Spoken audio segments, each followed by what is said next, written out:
So mga mi, ubanin na pud ko ninyo kay mag-DIY na pud yung mama lang. Hello mga mami, naabot na day atong parcel mga mi, pero wala ko nagdahom ani nga maabot kahapon. Kay nagtuo man gud ko mga mi pagkaugma pa ni siya maabot. Diri aday nako siya ibutang unta makasya.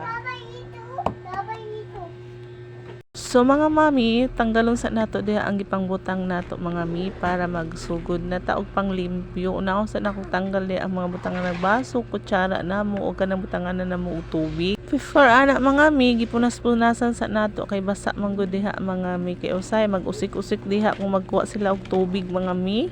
Then ako adang gipang tanggal diha nga wallpaper nga akong gidikit mga mi. Mga wala pa 1 year si Bebe Andrea anak mga mi nga nag DIY sad ko ana. Anak kadugay mga mi bago nako siya naalis dan kay naghuna-huna pa manggod ko unsa akong ipuli dira.